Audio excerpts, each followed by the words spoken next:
En este horario estelar y siempre a través de esta emisora, nos complacemos en presentar Salud al Día. Salud al Día, un programa dedicado a la verdadera medicina natural, medicina homeopática. Usted, amable oyente, tendrá un informe muy completo del uso correcto de los elementos naturales que nos brinda la misma naturaleza, como el uso correcto del agua, el aire, el sol, la tierra, frutas, verduras y las insuperables plantas medicinales de la costa, sierra y selva. Así también, usted tendrá un informe completo sobre la medicina homeopática y su fácil aplicación. Además tenemos cursos, talleres, conferencias, cursos de cocina sana, cocina vegetariana y la directa participación de médicos homeópatas y múltiples invitados. Salud al Día, donde usted verdaderamente participa. Un programa de la mayoría. Dirección General, doctora Juana Smith Ferreira. Coordinación y Departamento de Relaciones Públicas, Armando Carguancho. Salud al Día, el programa de la mayoría.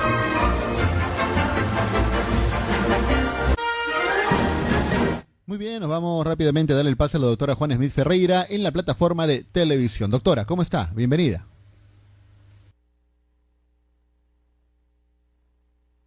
Conversar con nuestros amables oyentes. Gracias por sus llamadas telefónicas, las personas que nos están escribiendo. Ayer una señora muy amable nos escribió diciéndonos que estuvo atenta al programa y nos dice qué penita que no alcanzó a mencionar las dietas de frutas. No se preocupe, le dije que hoy día de todas maneras vamos a hablar de frutoterapia y cómo los alimentos frutales son bastante adecuados para nosotros. Sin embargo, también en el programa de ayer hubo una persona que nos habló sobre los vegetales que estábamos hablando, que nosotros siempre recomendamos tanto, sobre los pesticidas y los elementos tóxicos que se presentan en los alimentos que tanto necesitamos y que hoy por hoy pues tenemos graves problemas realmente dentro de todo lo que es los alimentos.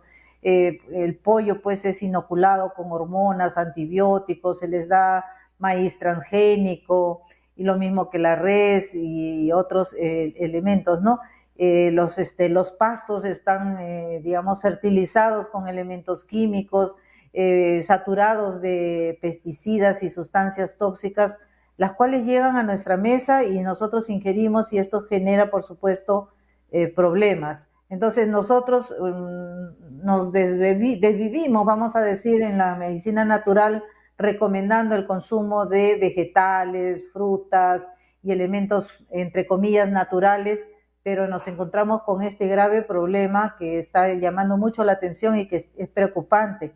Lo que nos está llevando a que en determinado momento, como yo siempre digo, de repente tener que, tener nuestro propio biohuerto, ¿no? Yo, por ejemplo, tengo mi pequeño jardín, tengo pues allí mi alfalfita, porque la alfalfa viene con mucho pesticida, entonces yo recomiendo, si van a consumir alfalfa, consuman germinado de alfalfa, porque ese sí está garantizado porque ya germinó, ¿no? Entonces, si hay pesticida y tóxico, pues difícilmente ese elemento va a germinar. Entonces, en el caso de la alfalfa, yo siempre recomiendo utilizar el germinado de alfalfa y no la alfalfa, justamente por el problema de los pesticidas. Entonces, pues vamos a llevar a ese límite de tener que usar, de repente preparar nuestro propio biohuerto o utilizar los vegetales orgánicos que yo ya estoy utilizando, pero que también tienen su problemita porque son más caros que los demás, ¿no? Entonces hay un problema. Creo que tenemos allí un video sobre este informe que es muy importante realmente que ustedes lo vean. Un minuto, doctor, estamos cuadrando el video, ya en breve lo tenemos. Muy bien. Entonces, bueno, continuamos entonces, si me avisan. Hemos traído un video, un informe sobre este tema que yo estoy diciendo, porque no es lo que yo diga, sino es lo que ya se ha investigado, ya se ha estudiado y lo que no se habla mucho de este tema, es importante saber. Y yo, por ejemplo, muchas veces que hemos comentado sobre los alimentos, por ejemplo, transgénicos, tenemos quinoa transgénica, tenemos papa transgénica, donde pues se ha transformado el genoma en lo que se ha hecho una transformación de aquello que puso Dios en la naturaleza en una forma totalmente natural, pues ya está transformado, ¿no? Entonces por eso yo siempre les digo, el alimento transgénico hay que saber comprar para saber que es o no es transgénico, porque hace varios años, creo que algo del 2013 o 2015, salió pues el decreto donde se tenía que poner rotulado en los alimentos transgénicos. Sin embargo, las empresas pidieron un tiempo, ¿no?, para lograr eso y hacer eso, ¿no? Pidieron un año, pero pasó el año, 2 años, 3 años, pasaron muchos años y hasta el momento no tenemos un rotulado que nos diga que de repente la quinoa que compramos es una quinoa transgénica, que la papa que compramos, que viene pues en los autoservicios empaquetada, pues no tiene un rotulado que diga que es transgénica. Y muchos de estos alimentos son transgénicos. Por ejemplo, la avena conocida como Quaker, ¿no? La avena Quaker, sí, esa que tomábamos nosotros desde chiquitos, pues se hizo, Digesa, si no me equivoco, hizo un estudio, y esto le estoy hablando no de ahora, sino de varios años atrás, a raíz de justamente este decreto, y de 15 productos que se escogieron de los autoservicios, se encontró unos 13 que eran transgénicos. Entre ellos, el hot dog, por ejemplo, contiene, según el estudio, soya transgénica. Estábamos hablando de la avena Tres Ositos, de la avena Quaker, también esa avena resultó ser transgénica también. Qué pena, porque es uno de los productos más conocidos y que hemos usado, pues creo que la mayoría de los peruanos. Y así una lista importante de cereales, también estos niños que consumen pues estos cereales de colores, ¿no? También resultaron que tenían también una base transgénica. Entonces hay muchos productos, incluso embutidos también, que contienen la soya transgénica. Bien, doctora, ya tenemos el video y sería bueno, luego del video también usted nos pueda comentar justamente el tema que está tratando, que es interesante. ¿Por qué las empresas no cumplen con esta norma? ¿Por qué? ¿A qué se debe? Vamos a ver el video, luego usted nos puede responder. Vamos a avanzar, nos vamos ahora hasta Perú. Científicos alertan que una gran cantidad de alimentos de origen agropecuario que consumen los peruanos están contaminados por pesticidas. Además, señalan que dicha información es ocultada por las instituciones del propio país. Después de años de insistencia, el toxicólogo Jaime Yáñez accedió a los resultados de análisis que el Servicio de Sanidad Agraria SENASA realizó entre los años 2011 y 2015 a diversos productos agrícolas que se iban a exportar. Si tú agarras 4 tomates, 3 de esos van a contener pesticidas en niveles considerables, más altos de los permisivos. Entonces estamos consumiendo pesticidas que sabemos que los pesticidas causan muchos problemas a la salud humana, ¿no? Sobre todo problemas endocrinos, problemas hormonales. Continuamos, ¿no? Vemos la páprica. Páprica vemos que 33%, es decir, 1 de cada 3, contiene micotoxinas. Las cifras son parecidas en frutas como mandarinas, naranjas y uvas. Los productos de origen animal no son la excepción.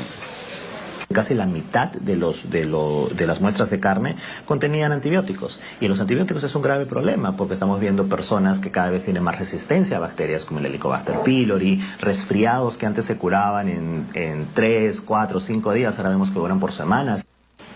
Sin embargo, estos análisis solo se hacen en productos de exportación, más no los destinados al consumo interno, según denuncian especialistas, quienes señalan que en el mercado peruano se expenden más de 60 pesticidas, cuyo uso está restringido o prohibido.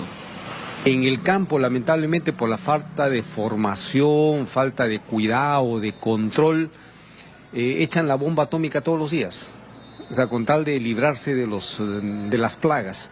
Y eso luego está quedándose en el producto. ¿Y cómo saberlo?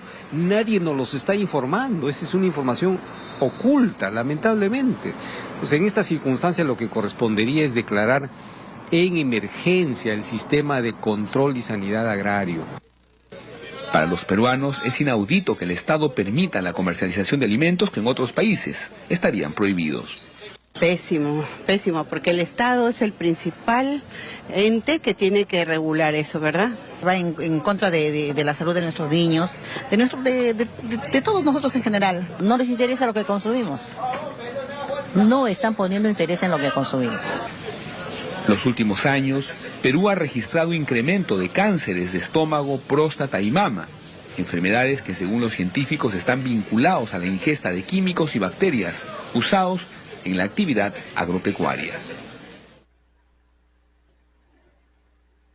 Así es, lamentable lo que está sucediendo, lamentable a escuchar esta información y que hasta el momento no suceda nada. Hasta el momento no nos enteramos de que el Estado esté tomando cartas en el asunto. Y después nos preguntamos por qué ha incrementado el cáncer, por qué han incrementado enfermedades, por qué es tan resistente infecciones como Escherichia coli, Helicobacter pylori y otras más. Y entonces tenemos pues de que cada vez nuestro sistema de defensa se ve atropellado por sustancias químicas dañinas, como es el caso pues de los pesticidas. Y así pues han salido normas, pero las normas no se obedecen porque así como este estudio se ha hecho entre el año 2011 y 2015, así también se hizo el estudio en esas fechas más o menos, también el estudio de los alimentos transgénicos. Entonces el pollo es el que tiene, que es más trastocado, podríamos decir, debido a que se le inyecta hormonas para su engorde, se le inyecta antibióticos también y también se le da maíz transgénico. Entonces tenemos un alimento que es masivo, que es de consumo masivo, con digamos una manipulación tremenda que pues es muy dañina realmente. Por eso es que muchas veces nosotros decimos, bueno, si van a consumir pollo, gallina, tratar de que sea de granja no, entonces de corral sí, pero es muy difícil en la ciudad tener pues estos animales de corral, ¿no? Entonces es muy difícil. Mejor es empezar a aprender a reemplazar, digamos, la proteína animal de repente con proteína vegetal como la soya, el tofu, el gluten, las legumbres, que son alimentos que de alguna manera nos pueden reemplazar, como hacen los vegetarianos, ¿no? Que aprenden a reemplazar la carne animal por, digamos, proteína vegetal. ¿Se puede hacer? Sí. Mucha gente que pues tiene hábitos y costumbres muy difícil de lograr, pero se puede hacer, depende de que tengamos este conocimiento. Estas alertas realmente nos llevan a tomar decisiones, ¿no? O bien sembramos en nuestro jardín, en vez de sembrar flores, empezamos a sembrar zanahorias y tomates, ¿no? Para evitar justamente pues esta agresión de alimentos que vienen ya toxificados.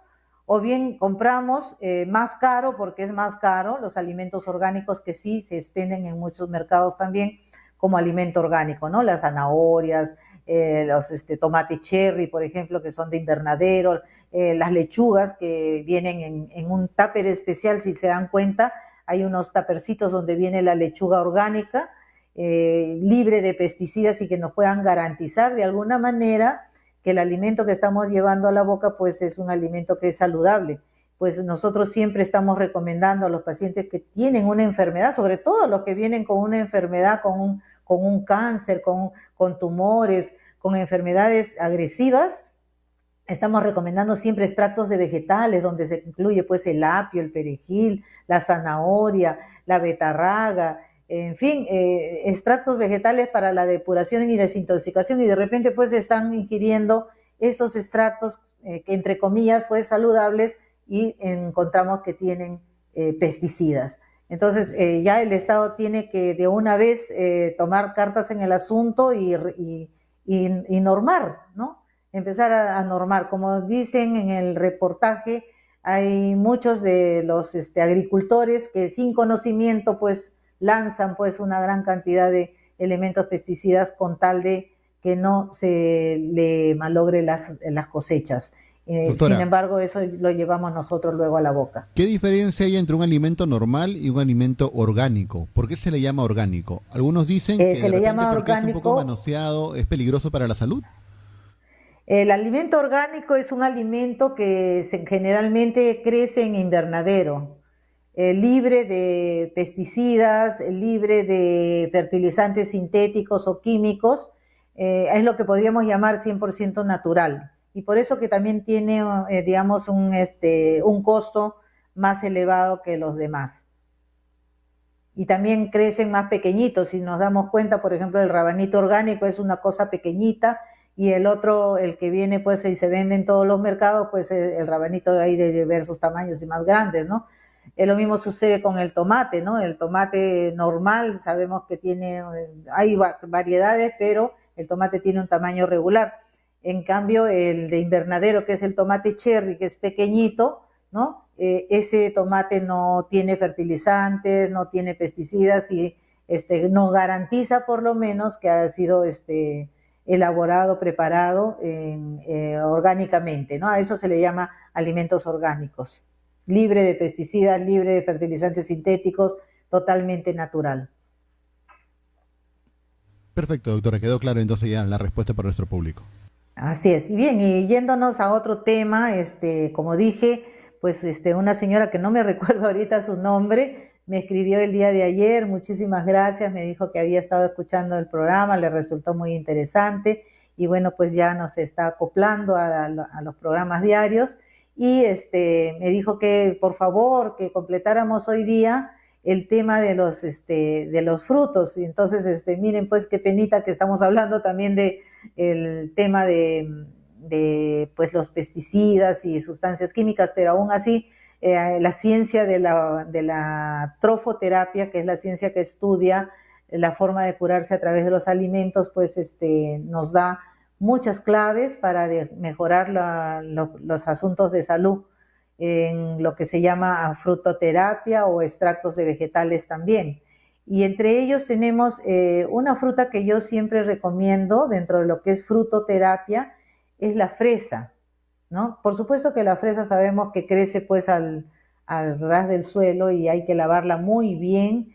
Siempre yo recomiendo que la pongan en un colador, que le echen el agua caliente recién hervida para desintoxicarla bien y evitar pues parásitos y otros elementos, ¿no? Pero lo más importante de todo es que la fresa contiene altos contenidos de calcio, pero también de vitamina C.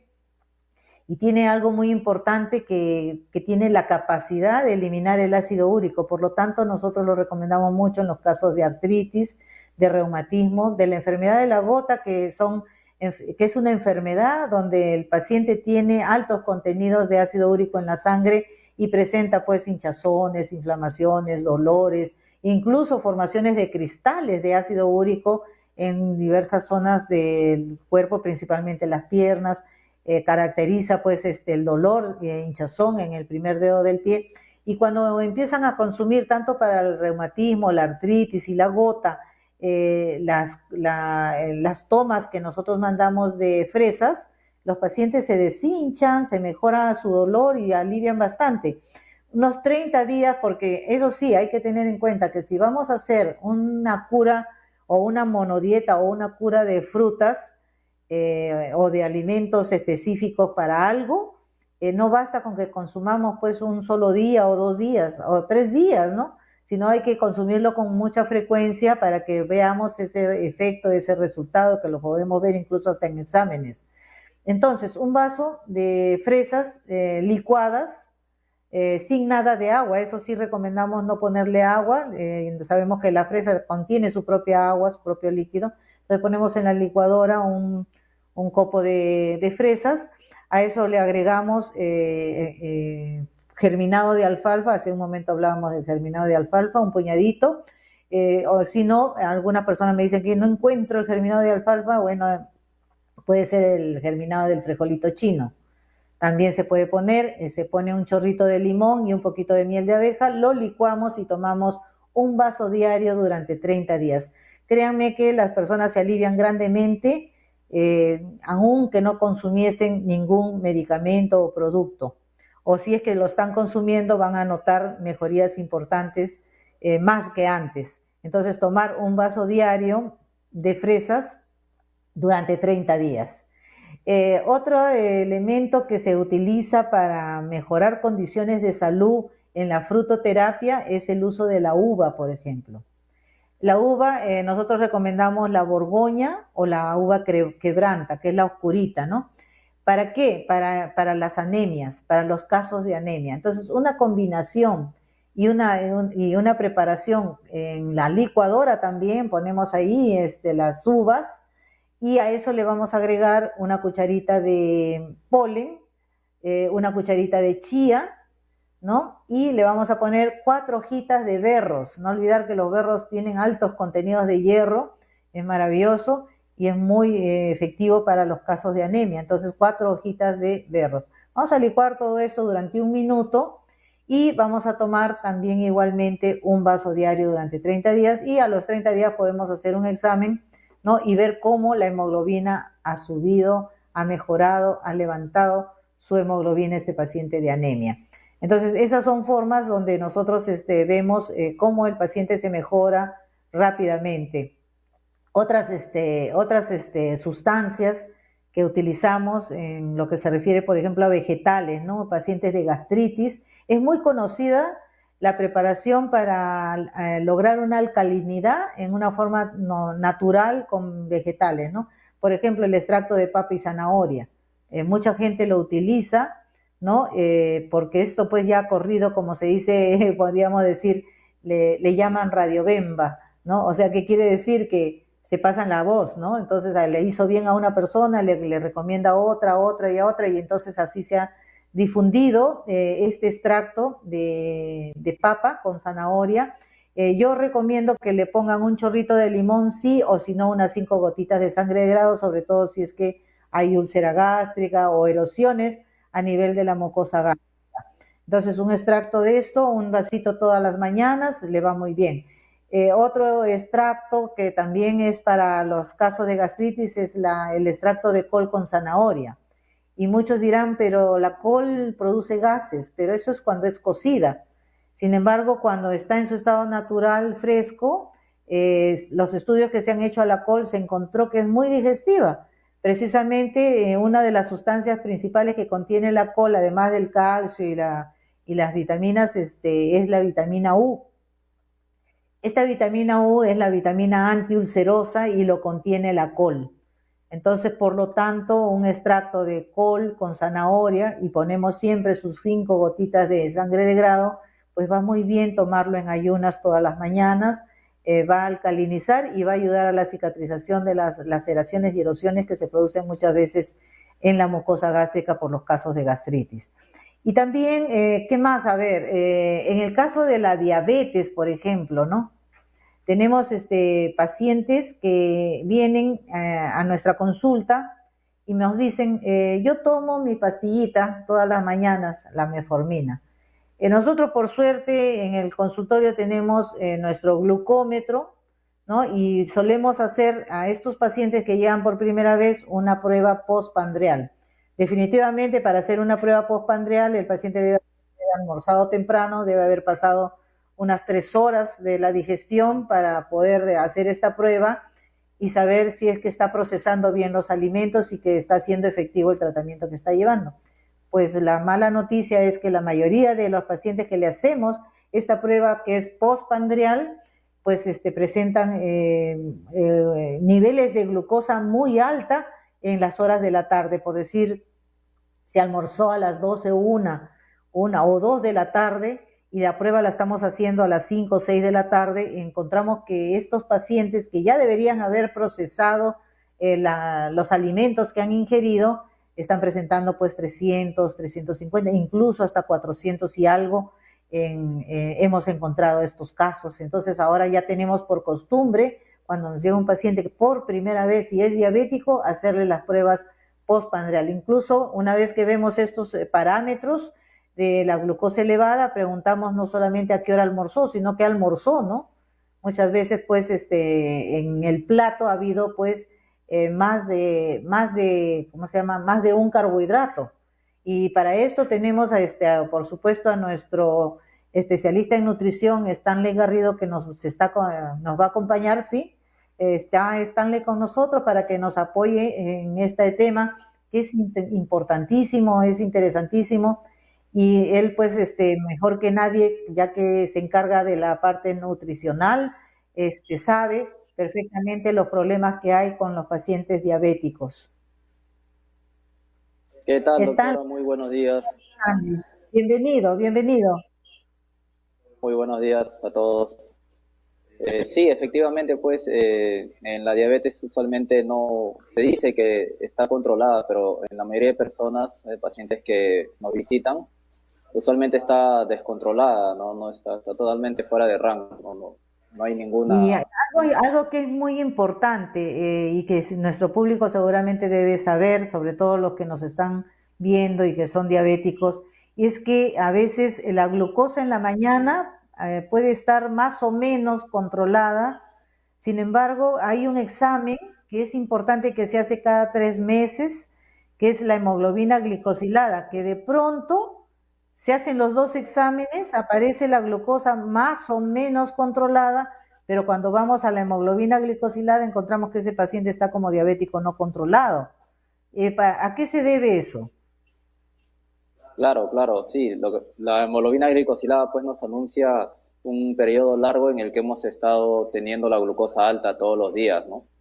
Y eso sería el factor, ¿no? El factor Preponderante, más ¿no? fiable, sí, más fiable para darnos cuenta si hemos estado haciendo bien la alimentación los últimos 2 o 3 meses o lo hemos estado haciendo muy mal, ¿no? Porque cuando hay muchísima glucosa en sangre va a haber más oxidación, más envejecimiento y la enfermedad va a ser mayor. Claro, y es algo muy importante este tema, tocar este tema que yo he visto que pocos médicos tocan este asunto de la hemoglobina glicosilada, porque nos está diciendo algo, ¿no? Muchos pacientes me dicen, ¿por qué mi hemoglobina glicosilada, que debería estar en 5,5, 6, aparece en 10, 12 y hasta en 14 en algunos casos? Sin embargo, la glucosa en ayunas aparece en 120, 140, más o menos controlada. Entonces, la persona cree que está bien controlada porque su glucosa pues todavía es manejable en ayunas, pero cuando se da con la sorpresa de que la hemoglobina glicosilada no aparece como diabético controlado, pues de hecho que va a tener ciertas connotaciones, y es donde yo he notado que, por ejemplo, el paciente puede amanecer de repente bien porque toma su pastillita diaria que le han recomendado, ¿no? Y bueno, ya. Pero cuando yo le hago la prueba postprandial, me dice que no está procesando bien los alimentos del almuerzo, por ejemplo, ¿no? Entonces almuerza, por decir, a la 1, 2 de la tarde y a las 6, 7 de la noche está en 400. Ese es un diabético no controlado, a pesar de que en ayunas puede estar con una glucosa más o menos ponderada. Esto nos dice algo, ¿no? Nos dice que ese paciente, por más que coma saludable, de pronto va a disparar la glucosa porque no está procesando bien el asunto de la insulina, ¿verdad? ¿Es así? Así es, sí. Hay presencia de carbohidratos pues en sangre, pero la insulina no existe, ¿no? Entonces la glucosa se queda en sangre y no ingresa a las células, ¿no? Ese es el tema con ellos. Y de hecho que va a llegar el momento en que tampoco va a poder controlar la glucosa en ayunas, por más que tome la medicina. Y eso sucede constantemente, ¿no? Entonces, de lo que andaba controlado, de pronto la glucosa también empieza a subir en ayunas, más, y cuando ya no hay un buen control, pues el paciente es derivado a un tratamiento ya dependiendo de insulina, porque se dice pues de que ya el páncreas ya no produce insulina y por lo tanto pues no hay un control y ya se empieza a dañar pues los tejidos, el cuerpo, y pues tenemos el grave problema en lo que es la diabetes, ¿no? La parte degenerativa, ¿no? Porque mientras que la diabetes está controlada, tanto la glucosa como la hemoglobina glicosilada, y se presenta como paciente controlado, pues no daña los tejidos. Sin embargo, cuando una de estos dos parámetros, tanto la glucosa como la hemoglobina glicosilada, están alteradas, entonces empieza a producirse daño a los tejidos, y ahí pues ya tenemos el problema de que el paciente cuando recién es diagnosticado, pues puede estar, sobre todo el tipo 2, ¿no? Porque hay tipo 1 y tipo 2. El tipo 2 aparece generalmente debería aparecer a partir de los 40 años. Ahora tengo pacientes de 30 a 35 años con diabetes. Pero bueno, primeramente es por la obesidad en muchos de los casos. Hay, bueno, también causas hereditarias, genético-hereditarias, pero principalmente las causas, la obesidad es una de las grandes causas de las personas que se vuelvan diabéticas. Y primero tienen obesidad y cuando se les declara pues ya diabéticos, empiezan a adelgazar. Yo he visto personas que han bajado de peso en una semana 5 kilos, sin ningún tratamiento para adelgazamiento. Y entonces la persona empieza a llamarle la atención porque no ha hecho nada para bajar de peso, ha empezado a tener lo que se llama la poliuria, que es la micción frecuente, y empieza a tener abundante C, que es la polifagia, hacia las 3P, ¿no? Para saber que estamos de repente teniendo ya una diabetes, la gente no sabe, ¿no? Yo tuve un caso de un señor que estaba ya con diabetes y la esposa me decía que todos los días se compraba una bebida gaseosa de 3 litros y se la ponía al lado de la cama porque tenía mucha sed. Y entonces tomaba, y esa agua era azucarada, y llegó pues a unos niveles de 500 en glucosa y casi hacía un coma diabético porque no se había dado cuenta que hay 3 elementos que son las 3P, así llamamos las 3P, que son la poliuria, la polidixia y la polifagia, que son los 3 síntomas que debe llamarnos la atención cuando la persona ya está haciendo una diabetes. La poliuria, que es la micción frecuente, o sea, ganas de orinar constantemente. La polidixia, que viene a ser la sed exagerada, la boca seca, la boca amarga, deseos de tomar líquido constante. Y la polifagia, que es el hambre exagerado. Entonces son las 3P. Si tenemos los 3 elementos, ya debemos de empezar a sospechar que algo no está yendo bien con nuestra glucosa. Ahora, sí, doctora, sí. los efectos, ¿no?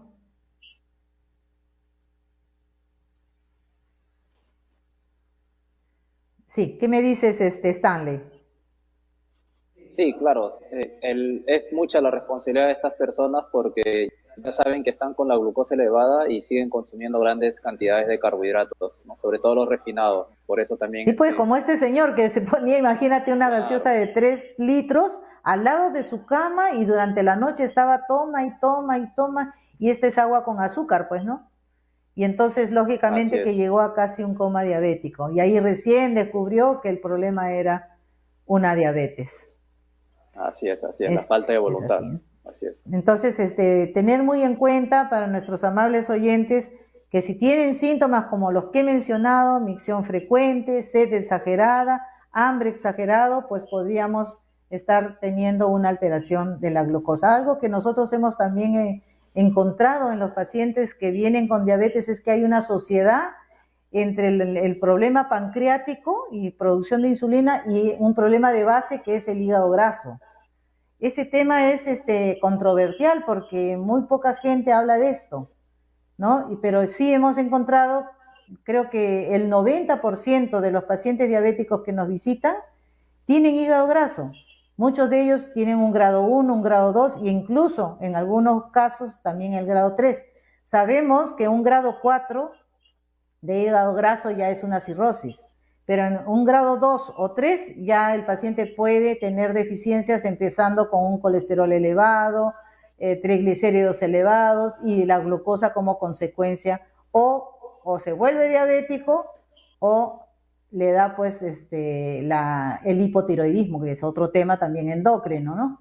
Entonces eso es lo que hemos encontrado y hemos observado y que les pedimos a nuestros amables oyentes que cuando tengan este tema pues pongan mucha atención en el hígado, ¿no? Entonces, si es que me sale mi colesterol que está elevado, mis triglicéridos, no nos quedemos ahí, pidamos al médico que nos mande una ecografía de abdomen superior para poder ver en qué estado está el hígado y por qué razón, ya que el hígado es el responsable de la producción del colesterol, entonces, pues algo debe estar pasando para que se esté elevando. Tiene que haber, y generalmente se encuentra en las ecografías, hígado graso. Revertimos el hígado graso y estas tendencias desaparecen. El colesterol se nivela, el triglicérido se arregla, ¿no? Y también la diabetes se va a una diabetes controlada. ¿Qué sugerirías en cuanto a alimentos para los pacientes no controlados? Porque los controlados, bueno, ellos ya saben, ya están regulados y ya aprendieron a comer como diabético. Bueno, en principio es reducir pues los alimentos que siguen aportando glucosa, ¿no? Ya no tiene mucho sentido seguir comiendo estos alimentos porque ya la sangre está exageradamente, ¿no?, en glucosa.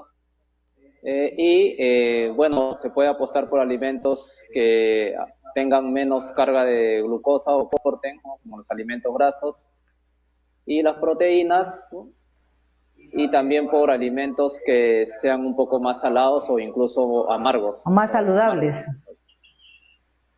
Sí, los amargos que tienden a bajar pues este tema dulce en la sangre, ¿no? Y que el nivel exceso de glucosa va a destruir pues arterias, ¿no?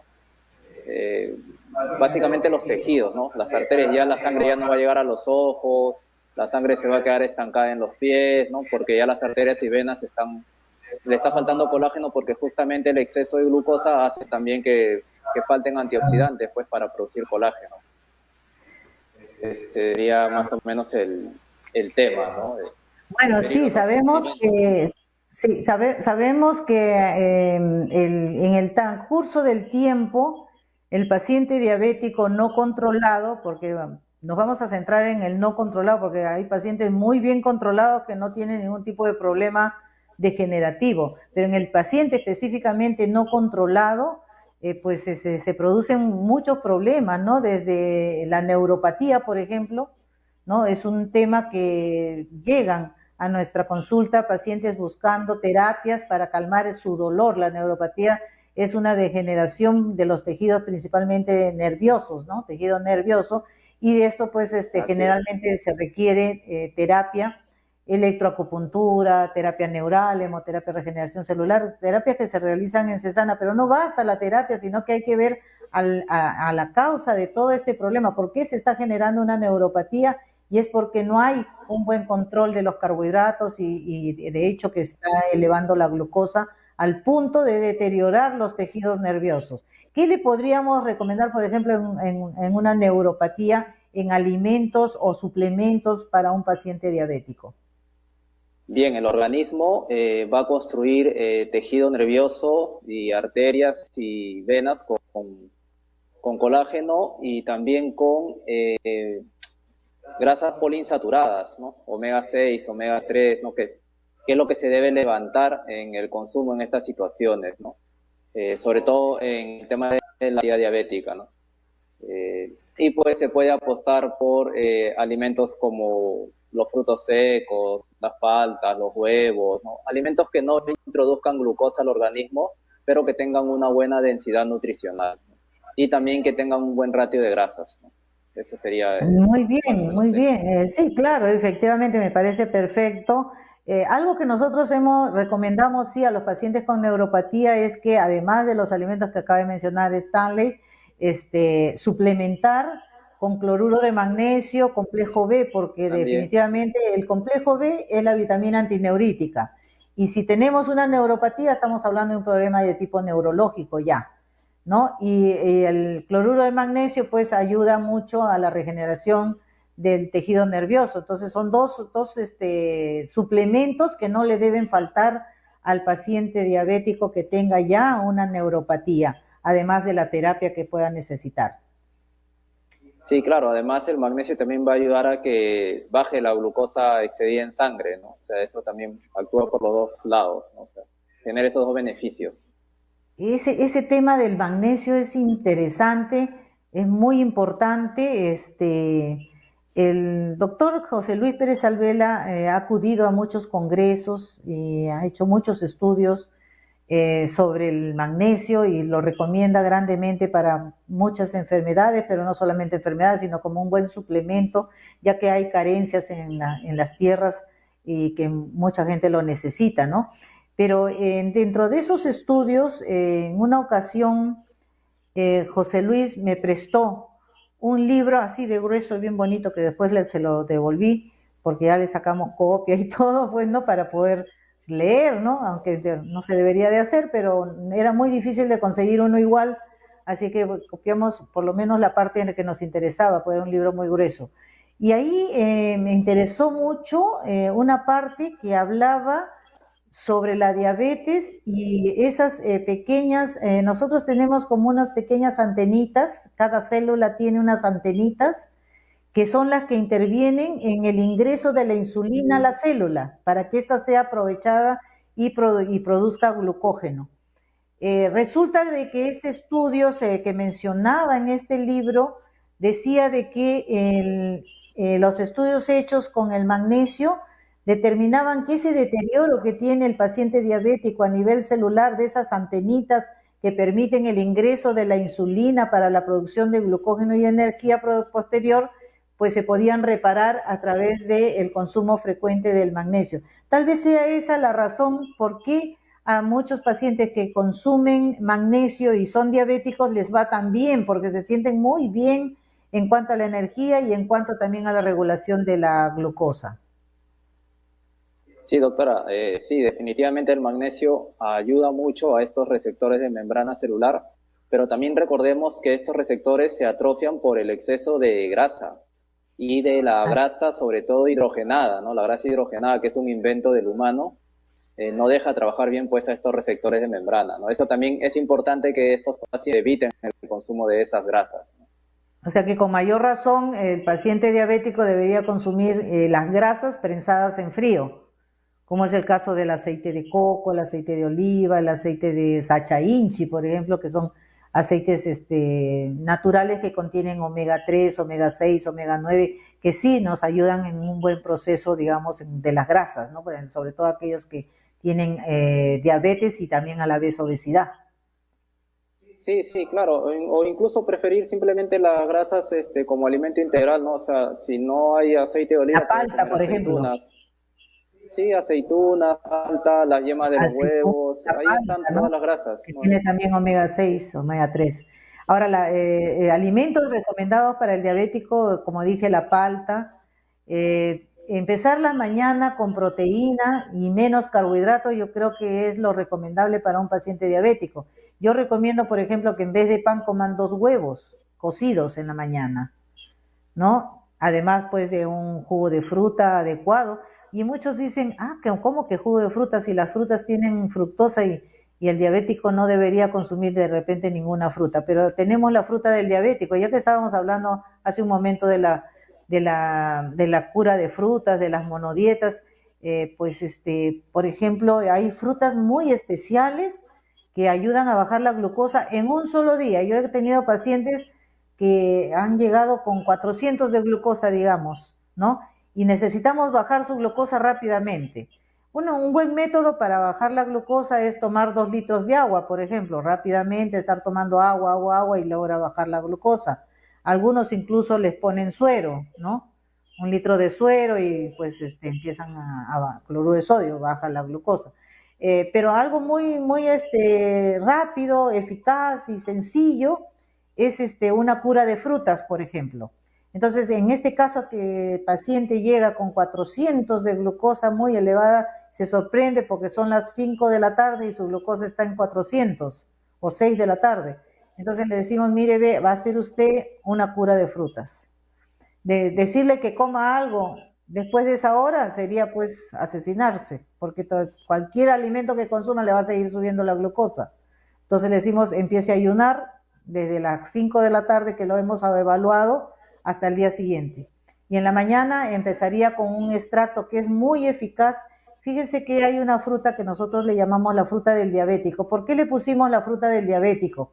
Porque esta fruta ha sido estudiada en la Universidad Norbert Wiener, ¿no? Norbert Wiener, y fue demostrado que es eficaz para reducir la glucosa. No solamente la glucosa, ¿no? Sino también el colesterol, el triglicérido y también para regular la presión arterial alta.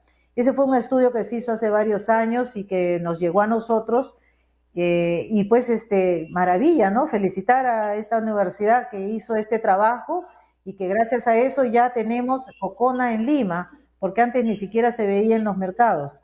Entonces, una preparación de la cocona, más la otra fruta de la selva, la cocona es de la selva, ¿no? Otra fruta de la selva del Perú que tiene mucho magnesio es la carambola, ¿no?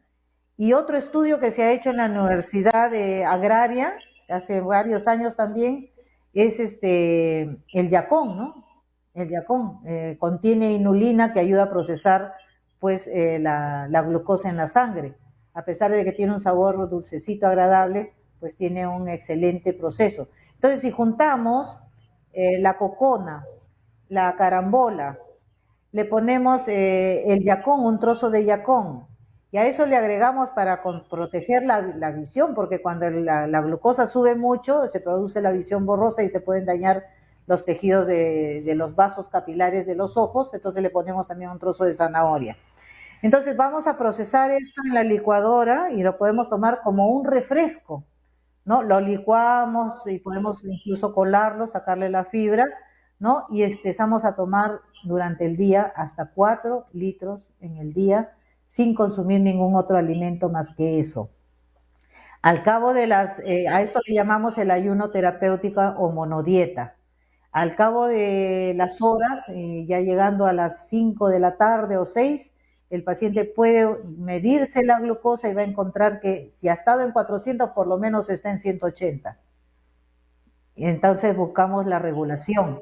Recién ahí podría tomarse salir del ayuno, de la monodieta, y tomarse de repente una sopita de verduras o una ensalada de verduras.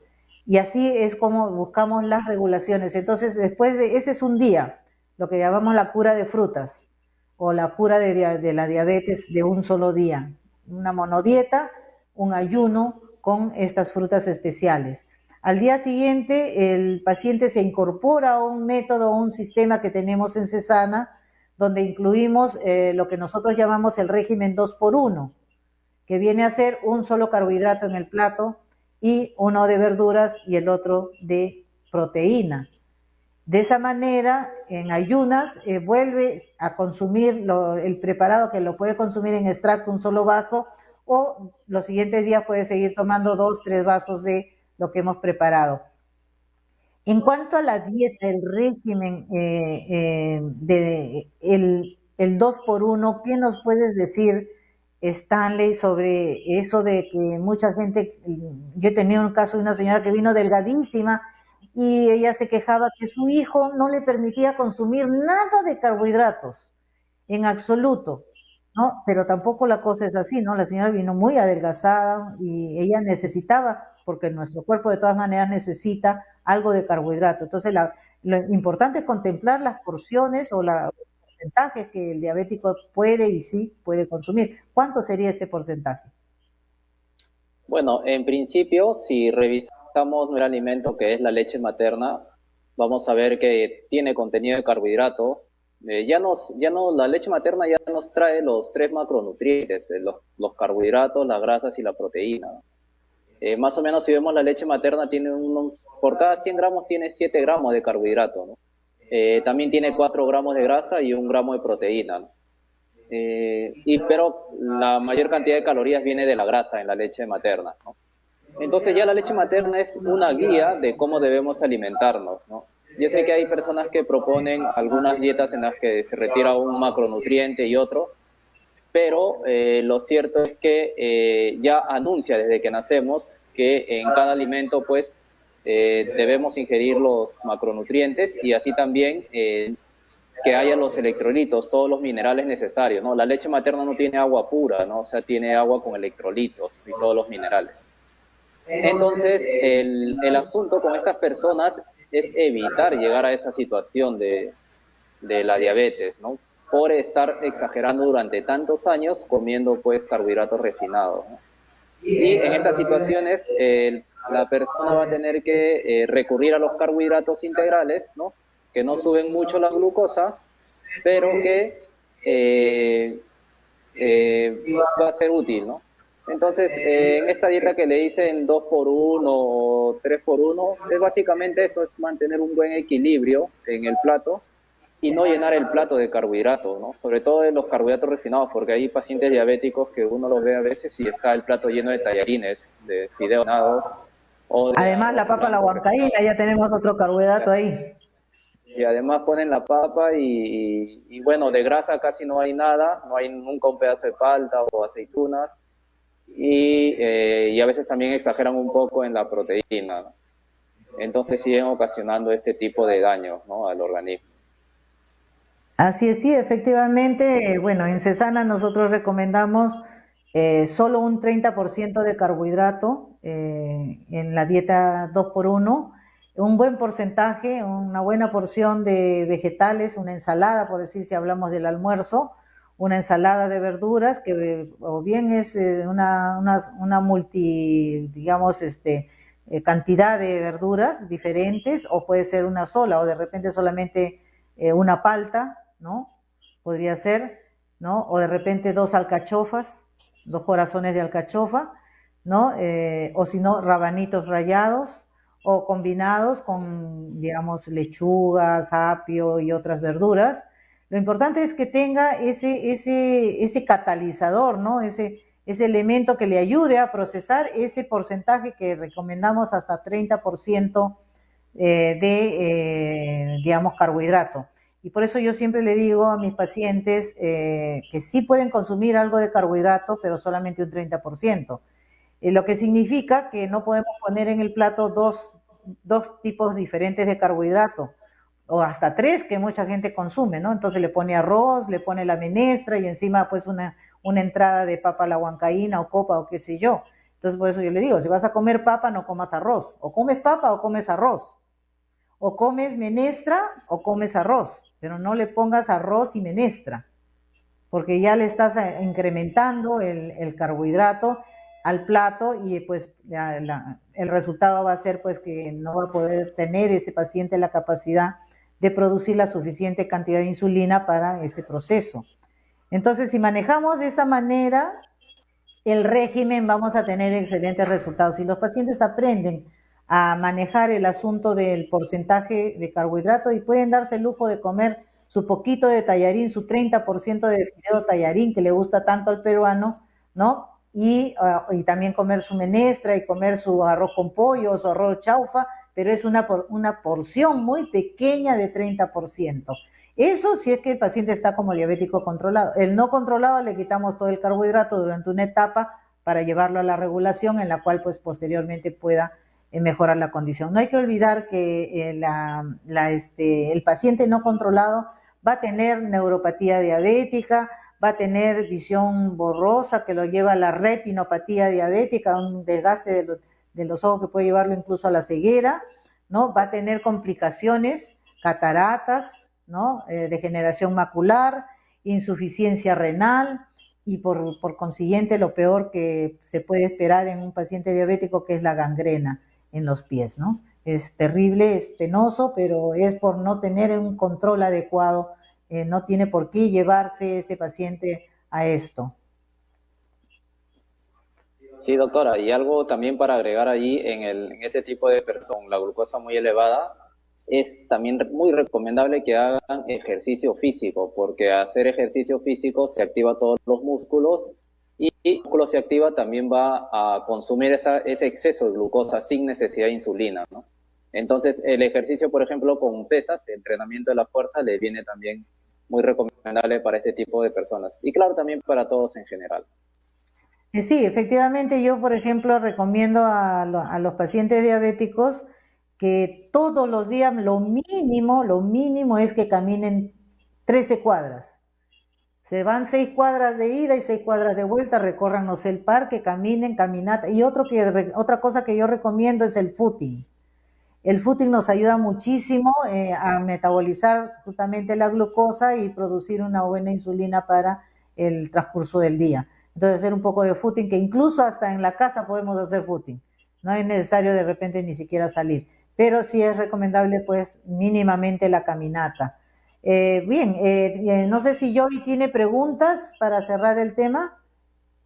Bien, doctoras, hay varias consultas, ya la hora nos va ganando igual como siempre. De repente lo vamos a tener que dejar para el día de mañana. Sí, pero por lo menos una que me han insistido constantemente y es repetitiva, es un pequeño ejemplo, digamos nuevamente en resumen, seguro se recién se conecta con la señal del canal, de dieta para el tema de diabético que está controlado. Solamente un ejemplo nada más, ¿qué podría tener, digamos, en un almuerzo, en un desayuno? Incluso me dicen de lonche, pero creo que ya es un exceso, ¿no? A ver, cuéntenos por favor. Ya, sí, está bien. Por ejemplo, el desayuno, como hemos mencionado temprano, a inicio del tema, eh, la cocona es la fruta del diabético. Entonces, ¿podemos tomarnos un juguito de cocona en la mañana? ¿Solo cocona? Sí, también. O podemos combinarlo, como mencionamos hace un momento, cocona, carambola, zanahoria y un trozo de yacón. Lo procesamos, lo licuamos y nos tomamos nuestro vasito en la mañana. Sería lo primero para recibir, sería una maravilla, ¿no?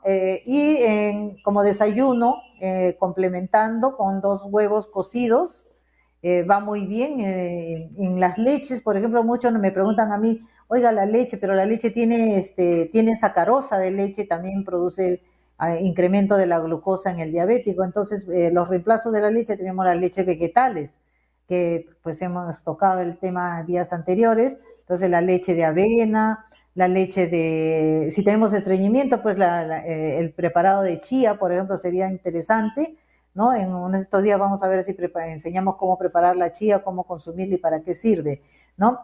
Otro es la leche de coco, ¿no? La leche de coco, la leche de avena, la leche de ajonjolí, la leche de almendras, son reemplazos de la leche de vaca, que en realidad ya nosotros no necesitamos el consumo de la leche de vaca, ¿no? Pero ese sería un desayuno, por ejemplo, una tostada, ¿no? Una pequeña, digamos, porción de pan. El pan que recomendamos es el chapla, pan que no tenga bromato ni levadura, sería lo mejor, o una tostada. Ese sería el desayuno, por ejemplo. Y el almuerzo, como dijimos antes, la dieta para un diabético controlado, la dieta 2x1. 2x1 significa una buena porción de ensalada, que puede ser de verduras o puede reemplazar con una palta o dos corazones de alcachofa, también puede ser, ¿no? Y proteína, que puede ser de origen animal, vegetal, puede ser tofu, puede ser champiñones también, por ejemplo, ¿no? O puede ser pollo sin grasa, pescado, pavita, cuy también, por ejemplo, ¿no? No recomendamos las carnes rojas, ¿no? Y ahí tenemos la parte de la proteína y la pequeña porción que es el 30% de carbohidrato, que ya podríamos seleccionar, o bien una pequeña porción de arroz, o una papa, o de repente algo de menestra, o de repente un poquito de fideo tallarín, que a la gente le gusta comer. Entonces es una 30% de porción y ya tenemos el almuerzo. Y en la cena, para la noche, como dice el gran dicho, de mendigo, ¿no? De mendigo. El que pretende cenar y es diabético debe pues consumir ese alimento entre las 7, máximo 8 de la noche, porque después de las 9 ya no va a procesar. Por lo tanto, pues, ¿qué podría consumir? Una taza de avena, tal vez yogur griego, un vaso de yogur griego con algo de granola, ¿no? O avena, también una taza de avena o una ensalada de verduras o una sopa de verduras en la época de invierno. No sé qué dice Stanley, pero ahí ya tenemos más o menos el desayuno, el almuerzo y la cena. Sí, doctora, en la cena es una sopa de verduras, algo muy ligero ya, ¿no? Para poder dormir bien, ¿no? No haría falta más. Sí, muy importante es la comida de la noche, hay gente que se va, pues, tiene hambre y se va pues a comer comidas grasosas, pollo a la brasa, o se va al chifa porque salieron del trabajo con hambre y no hay que comer en casa, y entonces ahí vienen los problemas porque cenan tarde, 9, 10 de la noche, y entonces después dicen, hoy, ¿por qué mi glucosa amaneció tan alta en la mañana? Bueno, es precisamente porque después de las 9 de la noche ya es muy difícil procesar los carbohidratos, sobre todo para el diabético es mucho más difícil. Si para el no diabético es difícil, imagínese para la persona que es diabética, no lo procesa fácilmente. Sí, algo con lo que el diabético puede controlarse en la noche también es utilizando el suplemento de magnesio, ¿no? Para bajarle un poco al hambre y mejorar el sueño, ¿no? Estimular el sueño. Sí, tienes razón, y ahorita me estaba acordando de que, por ejemplo, yo a veces del consultorio salgo 8:30, 9, mientras que llego a mi casa pues 9:30, 10, ¿quién piensa en comer a esa hora, no? Entonces, ¿qué hago yo? Y esto le recomiendo para la gente que sale de trabajar un poco tarde, tengan siempre a mano o bien pecanas, o bien nueces, o bien algo de almendras, ¿no? Entonces yo en el camino me voy comiendo unas cuantas almendras, un poquito de pecanas y verdaderamente les cuento que cuando yo llego a casa ya casi no tengo hambre, entonces basta que tome algo líquido, una leche de coco, un vasito de yogur y suficiente para la noche. Entonces ya el hambre se mitiga y eso pues es una recomendación que les doy para aquellos que suelen llegar a casa tarde porque salen del trabajo tarde y piensan comer muy tarde.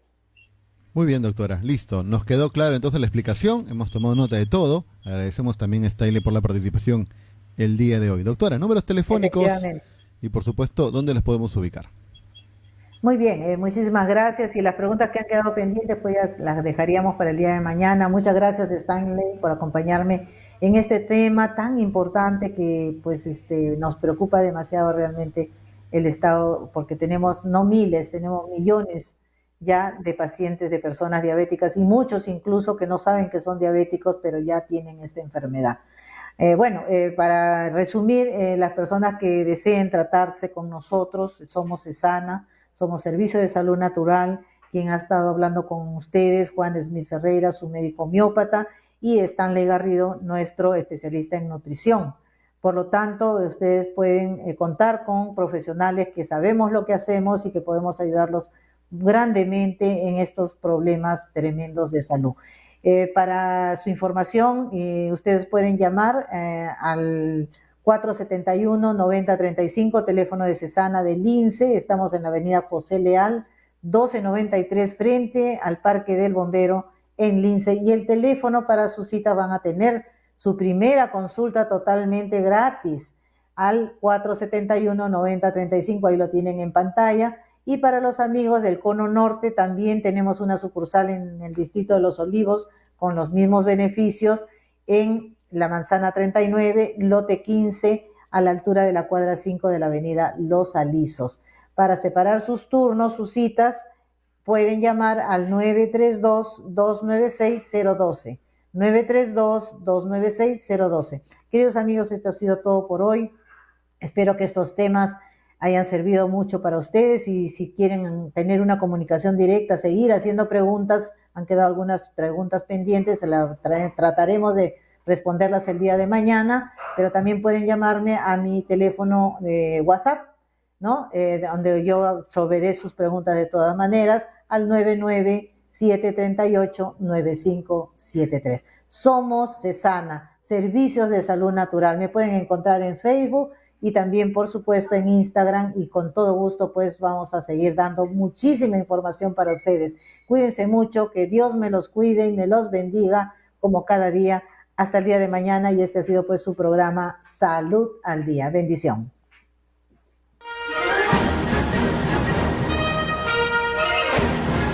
A través de esta emisora y a esta hora nos hemos complacido en presentar Salud al Día. Salud al Día. Salud al Día. Un programa dedicado a difundir el uso correcto de los elementos naturales y todo lo relacionado a la medicina homeopática. No te pierdas un nuevo programa similar. Nuestro agradecimiento muy especial a todas las personas que han participado con sus llamadas telefónicas. Dirección General, doctora Juana Smith Ferreira.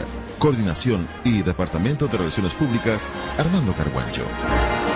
Este programa llegó a ustedes gracias al auspicio de Cesana, Servicio de Salud Natural. Avenida José Leal 1293, Lince, frente al Parque del Bombero.